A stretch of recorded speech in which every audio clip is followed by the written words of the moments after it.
Macherla EVM ధ్వంసం ఘటనపై serious అయిన ఈసీఈ ఎమ్మెల్యే పిన్నెల్లిని అరెస్ట్ చేయాలని ఆదేశాలు జారీ చేసిన సంగతి తెలిసిందే. ఈ క్రమంలోనే మాచర్ల ఎమ్మెల్యే పిన్నెల్లి రామకృష్ణారెడ్డి అరెస్టుకు పోలీసులు రంగం సిద్ధం చేశారు. పిన్నెల్లి రామకృష్ణారెడ్డి కోసం పోలీసులు గాలింపు చర్య చేపట్టారు. ఆయనను అరెస్ట్ చేసేందుకు ప్రత్యేక బృందాలు హైదరాబాద్ కు వెళ్లాయి. పల్నాడు జిల్లా ఎస్పీ ఆధ్వర్యంలో ఈ బృందాలను ఏర్పాటు చేశారు.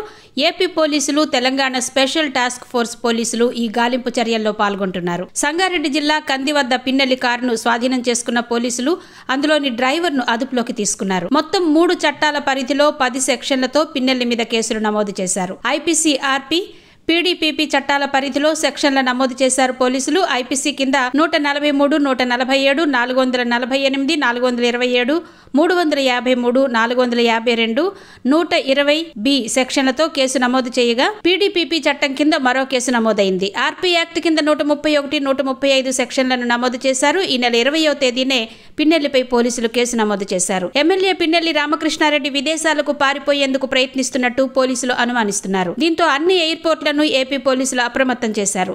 లుకౌట్ నోటీసులు జారీ చేశారు. మరోవైపు పిన్నెల్లి తక్షణమే అరెస్టు చేయాలని కేంద్ర ఎన్నికల సంఘం ఆదేశించింది. ఇప్పటి వరకు ఎందుకు అరెస్టు చేయలేదని ఆగ్రహం వ్యక్తం చేసింది.